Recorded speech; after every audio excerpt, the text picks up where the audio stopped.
네, 반갑습니다, 여러분. 나 혼자 큐티한다. 오늘은 8월 27일 목요일이 되겠습니다. 오늘 첫 화면은요, 오늘 저녁 8시가 아니라 저녁 9시에 있는 온라인 평일 기도의 안내 화면을 좀 보여주고 있습니다.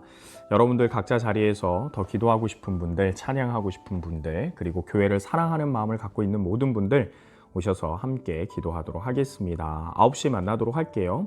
이미 저녁에 보시는 분들은 끝나고 난 다음에 보겠네요. 자, 하나님의 말씀 보도록 하겠습니다. 오늘 하나님의 말씀은 고린도전서 8장 8절로 13절까지 말씀입니다. 고린도전서 8장 8절로 13절까지 말씀인데요. 한번 함께 읽도록 하겠습니다. 읽겠습니다. 음식은 우리를 하나님 앞에 내세우지 못하나니 우리가 먹지 않는다고 해서 더 못 사는 것도 아니고 먹는다고 해서 더 잘 사는 것도 아니니라. 그런즉 너희의 자유가 믿음이 약한 자들에게 걸려 넘어지게 하는 것이 되지 않도록 조심하라. 지식 있는 내가 우상의 집에 앉아 먹는 것을 누구든지 보면 그 믿음이 약한 자들의 양심이 담력을 얻어 우상의 재물을 먹게 되지 않겠느냐. 그러면 내 지식으로 그 믿음이 약한 자가 멸망하나니 그는 그리스도께서 위하여 죽으신 형제라. 이같이 너희가 형제에게 죄를 지어 그 약한 양심을 상하게 하는 것이 곧 그리스도에게 죄를 짓는 것이니라. 그러므로 만일 음식이 내 형제를 실족하게 한다면 나는 영원히 고기를 먹지 아니하여 내 형제를 실족하지 않게 하리라. 아멘. 네, 기도하고 시작하겠습니다. 하나님 아버지 감사합니다. 오늘 이 시간을 허락해 주심에 감사합니다. 하나님께서 허락한 이 시간 말씀으로 하나님 앞에서 결단하기를 원합니다. 하나님, 시작은 내 계획과 내 꿈이 있을지라도 결과적으로는 하나님의 계획과 꿈이 나를 이끌고 내가 그것을 선포하면서 살아갈 수 있도록 그렇게 되기를 하나님 간절히 원합니다. 오늘 말씀으로 들어가는 제 모습과 그리고 나올 때의 나의 모습이 하나님 달라지고 하나님의 원하시는 모습으로 변화돼서 살아갈 수 있도록 인도하여 주옵소서. 성령님 의탁합니다. 의지합니다. 모든 것 주께 맡깁니다. 살아계신 예수님의 이름으로 기도 올려드리옵나이다. 아멘. 여러분 반갑습니다. 오늘은 수요일이에요. 저한테는 수요일이어서 수요일날 녹화를 하고 있고요. 오늘 제가 수요 설교를 해갖고 정장을 오랜만에 입었습니다. 제가 늘 입는 그 카라티 흰색 아닙니다. 여러분 와이셔츠입니다. 와이셔츠 입고 여러분과 함께 녹화를 하고 있는데요. 자, 오늘 말씀 함께 볼 텐데요. 어제 이어서 제가 어제도 사실 녹화하면서 얘기했는데 어제 분명히 이렇게 얘기를 했어요. 아마 오늘 목요일쯤 되면 내일 목요일이 되면 결론이 나올 겁니다. 우리가 본 이 말씀에 하면서 이야기를 했었는데 맞습니다. 여러분 오늘 결론이 나옵니다. 결론이 뭡니까? 결국에는 믿음이 약한 자들을 위해서 내 지식을 앞세우지 말고 내 지식도 내려놓을 수 있어야 한다. 그러면서 13절 그러므로 만일 음식이 내 형제를 실족하게 한다면 나는 몰래가 아니라 영원히 고기를 먹지 아니하여 내 형제를 실족하지 않게 하겠다라는 바울의 결론이 나오면서 너희도 지식을 앞세운 어떤 신앙적인 모습이 아니라 형제를 사랑하는 연약한 자를 돕는 예수님의 그 모습을 닮아서 너희들이 신앙생활하고 교회 공동체의 모습을 세워나가라 라는 결론을 주고 있습니다. 그래도 차근차근히 한 구절씩 좀 보도록 할게요. 여러분 8절에 보면 여러분 이런 표현이 어려워요. 저도 좀 어려운데요. 음식은 우리를 하나님 앞에서 내세우지 못하나니 라고 번역이 되어 있거든요. 여러분 이거 쉽게 번역하면 되는데 꼭 이렇게 번역되어 있어서 여러분 무슨 말이냐면 음식을 먹고 우상의 제물을 말하는 거죠. 우상의 제물로 사용된 어떤 고기를 얘기를 하는 거예요. 그런데 여러분 상황적으로 그 고기가 우상에게 바쳤다라고 분명히 드러나는 고기도 있는데 시장에 가면 그렇지 않은 고기들도 있는데 어찌됐든 소비자 입장에서는 이게 우상에게 바쳤던 고기인지 우상에게 바쳐지지 않았던 고기인지 여러분 소비자 입장에서는 여러분 구별은 하지 못했다라고 합니다. 그래서 그냥 고기를 먹는 것 자체를 우상의 제물을 먹는 건데 하면서 믿음이 약한 자들은 시험에 들기도 했다고 해요. 그래서 여러분 여기서 8절 음식은요 앞절 내용하고 이어지는데요 전체적으로 고기 이야기합니다. 우상에게 제물을 바쳤던 것이든 아니든 그러나 우상에게 바쳐진 것이 아닌가라고 의심될 수 있는 고기, 그 고기 음식을 이야기를 합니다. 그런데 그것을 먹든지 안 먹든지 간에 그 고기 자체가 우리를 하나님 앞에 내세우지 못하나니, 이 말은 우리와 하나님의 관계를 나쁘게 만드는 것 전혀 없습니다 라는 이야기입니다. 신앙적으로 문제가 되는 건 하나도 없습니다 라고 얘기를 하는 거죠. 그래서 설명을 합니다. 뒷부분, 우리가 먹지 않는다고 해서 더 못 사는 것도 아니고 신앙적으로, 그리고 먹는다고 해서 우리가 신앙적으로 더 잘 사는 것도 아닙니다. 바울이 이야기를 하죠. 그리고 9절 이렇게 얘기합니다. 그런즉, 약간 결론적인 부분이죠. 제가 좋아하는 단어입니다. 이럴 땐 여러분 동그라미 하고 뭐 세모하고 별표하고 하세요. 그런즉 너희의 자유가 믿음이 약한 자들에게 걸려 넘어지게 하는 것이 되지 않도록 조심하라. 그런즉 너희의 자유가 믿음이 약한 자들에게 걸려 넘어지게 하는 것이 되지 않도록 조심하라. 무슨 설명이 더 필요하겠습니까? 나오죠? 우리의 자유가 함부로 사용돼서는 안 된다. 바울이 얘기하고 있어요. 10절, 지식 있는 내가, 여기서 말하는 지식은 하나님 한 분밖에 없으니까, 우상은 아예 없으니까, 우상에게 바쳐진 고기는 아무것도 아니야 라는 지식, 그 지식을 얘기하죠. 그 지식 있는 내가 우상의 집에 앉아 먹는 것을 누구든지 보면 그 믿음이 약한 자들의 양심이 담력을 얻어서 우상의 재물을 먹게 되지 않겠느냐. 무슨 말이냐면, 나는 상관이 없어요. 무슨 고기를 먹어도 상관이 없어요. 우상에게 재물 바친 고기 먹어도 우상이 없다라는 걸 확신하기 때문에 우상에게 바쳐진 고기는 그냥 고기예요. 나한테. 내겐 그런 지식이 있어요. 그래서 먹어요. 그냥 먹었어요. 근데 누군가가 그걸 보고 양심에 담력을 얻었다라는 게 뭐냐면, 고정호 목사님이 그냥 먹네? 아, 우상에게 바친 재물의 고기는 먹어도 상관이 없구나 라고 생각하고 먹으면 그거는 큰일이다 라는 얘기가 되는 겁니다. 나는 지식이 있어서 상관이 없지만, 그러한 지식이 없는 사람들, 우상이 있다라고 생각하는 사람들, 우상에 대한 습관이 남아있는 사람들이 오히려 담력을 얻어서 먹어도 되는구나 해서 우상의 고기를 먹어도 되는구나 라는 결론으로 먹기 시작한다면, 여러분 믿음이 그 안에 있는 그러한 어떤 신앙적인 모습이 바로 세워지지 않겠죠. 시험 될 수밖에 없잖아요. 그 이야기를 합니다. 그러면 11절, 내 지식으로 그 믿음이 약한 자가 멸망하게 된다. 강력하게 얘기를 합니다. 강력하게 말해요. 우리의 지식이 있어서 우리가 행동하는 것과 참된 지식과 하나님과의 관계없이 그냥 악을 행하는 것, 그러니까 우리가 봤을 때는 너가 잘 모르는 거야 라고 얘기해 줄 수 있지만, 그 사람은 그렇게 믿고 있으니까, 우상이 있다라고 믿고 있으니까, 그런 와중에 담력을 얻어서 그런 행위를 했다라는 것은 알고 한 행위이기 때문에 여러분 충분히 그것이 그에게 올무가 되고 죄가 될 수 있잖아요. 그것을 이야기하는 거예요. 믿음이 약한 자가 멸망한다. 그는 그리스도께서 위하여 죽으신 형제라 라고 되어 있어요. 어려운 문장이에요, 여러분. 그는 그리스도께서 위하여 죽으신 형제라. 여러분 무슨 말입니까?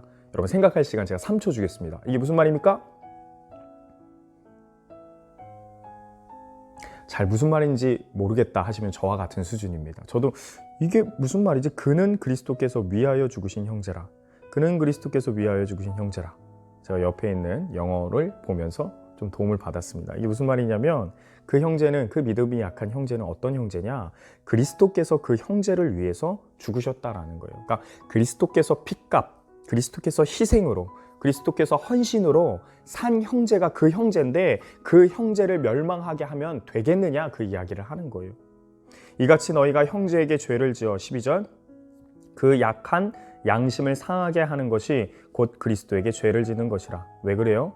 그리스도께서 그를 위해서 피 흘려 희생하셨는데, 그를 자빠지게 하고 넘어지게 하고 시험 들게 한다라면, 여러분 그리스도의 희생과 그 헌신에 대해서 우리가 다 된 밥에 재 뿌리듯 여러분 우리가 죄 짓는 것이 된다라는 얘기예요. 그런 얘기도 되겠지만, 또 한편으로는 그리스도께서 하신 것을 보아라. 죄인을 향해서 어떻게 하셨느냐?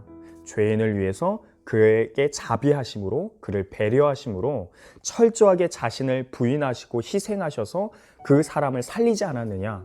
그런데 너는 왜 예수님처럼 하지 못하느냐? 너의 지식이, 너희가 알고 있는 그러한 것들이 너희의 믿음의 뛰어남이 더 맞다라는 생각으로 희생하지 못하고 헌신하지 못한다면 그리스도인을 따르는 그리스도인의 일꾼들의 모습이 되겠느냐? 무슨 말인지 알겠죠? 결론적으로 그리스도께서도 자신을 주장하지 아니하시고 희생하시면서 생명을 살리심과 같이 너희의 지식을 높이기만 하는 것이 아니라 배려하고 양심에 다른 사람들의 양심을 위해서 너희가 희생해라. 예수님처럼 해라. 라는 이야기가 되겠죠.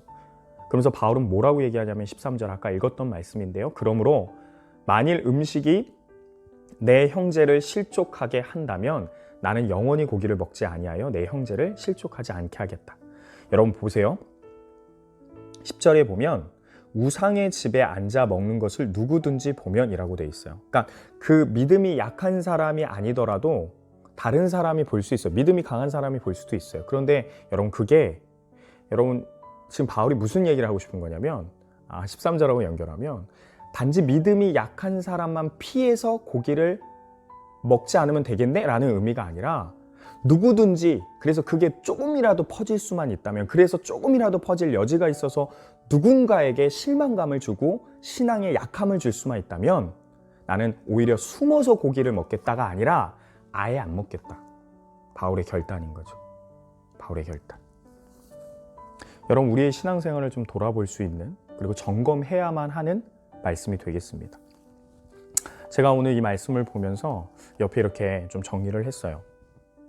내가 하고 있는 신앙생활의 모습, 열거를 해봤어요. 특별히 노출되어 있는 신앙생활의 모습, 공동체 안에서 보여지고 있는 다른 누군가에게 비추어지고 있는 보이는 신앙생활이 무엇인가, 그거에 대해서 좀 적어봤습니다.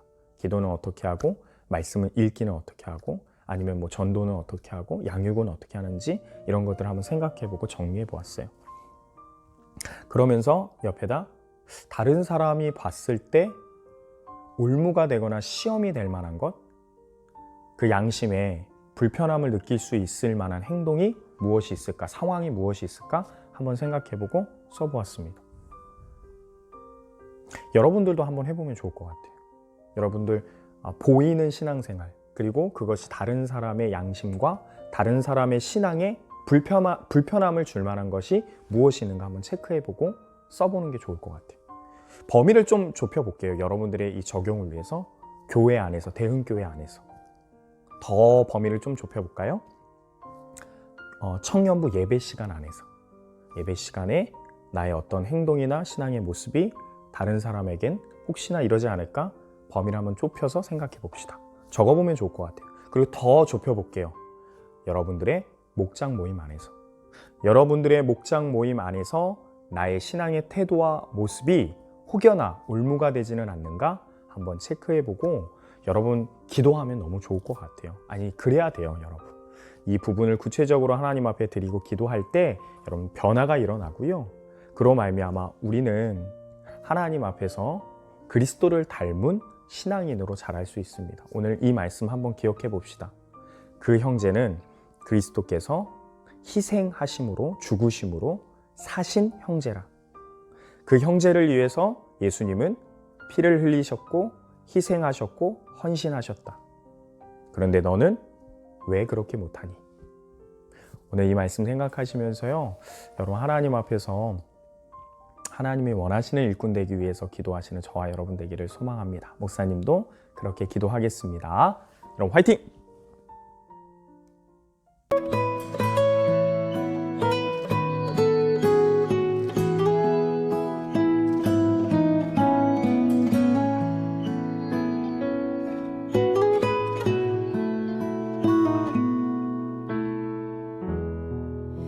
눈앞에 산이 커 보여 넘을 수 없는 벽 앞에 두려움 쌓일 때 내 마음 깊은 곳 보이지 않는 믿음의 눈을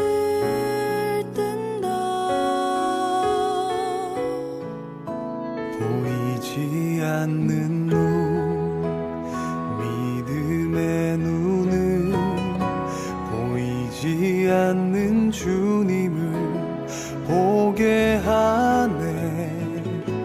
보이지 않는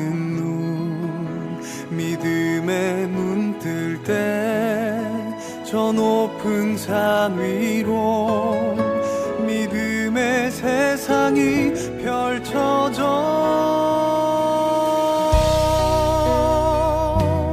진정한 주권이 어디에 있는지 온전한 지혜가 어디로부터 오는지 지금 내 싸움은 무엇을 향한 것인지 믿음의 눈 뜰 때 더욱 선명해지는 주님의 임재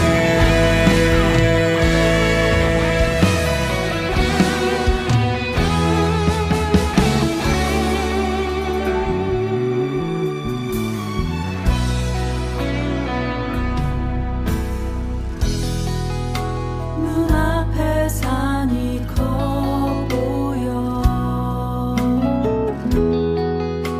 넘을 수 없는 벽 앞에 두려움 쌓일 때 내 마음 깊은 곳 보이지 않는 믿음의 눈을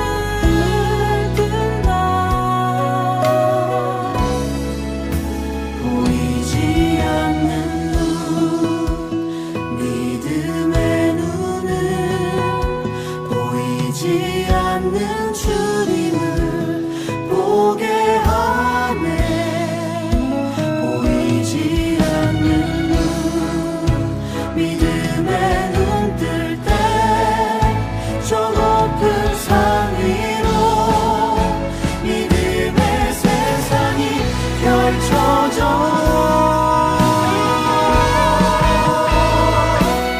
진정한 주권이 어디에 있는지 온전한 지혜가 어디로부터 오는지 지금 내 싸움은 무엇을 향한 것인지 믿음의 눈 뜰 때 더욱 선명해지는 진정한 주권이 어디에 있는지 온전한 지혜가 어디로부터 오는지 지금 내 싸움은 무엇을 향한 것인지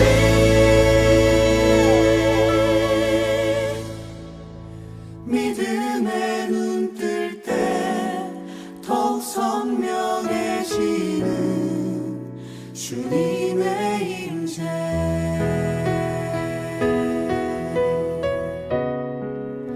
믿음의 눈 뜰 때 더욱 선명해지는 주님의 임재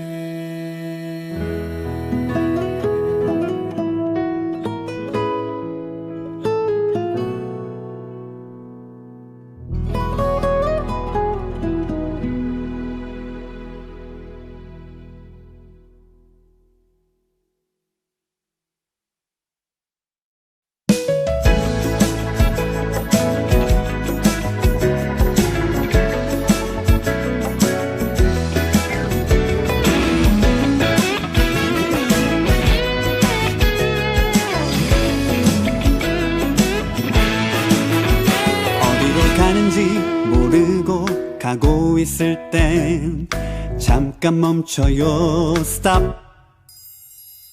왜 바쁜지 모르고 바쁠 때는 잠깐 멈춰요 stop 어디로 가는지 모르고 가고 있을 땐 잠깐 멈춰요 stop 왜 바쁜지 모르고 바쁠 때는 잠깐 멈춰요 stop 멈추는 게 더 힘들 때도 있죠 그냥 그냥 끝까지 가보고 싶기도 하죠. 그런데 계속하면 간 만큼 다시 돌아와야 해요. 그러면 우리 삶은 원점만 맴돌게 되죠. 우리 마음을 들여다보며 살아요. 주님은 우리 중심을 보시죠. 우리 방향을 확인하고 걸어가요. 주님이 기뻐하시는 길로.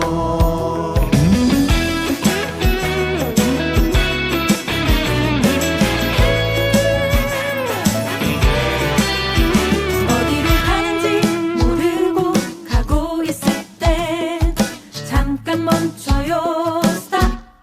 왜 바쁜지 모르고 바쁠 때는 잠깐 멈춰요. 스탑. 멈추는 게 더 힘들 때도 있죠.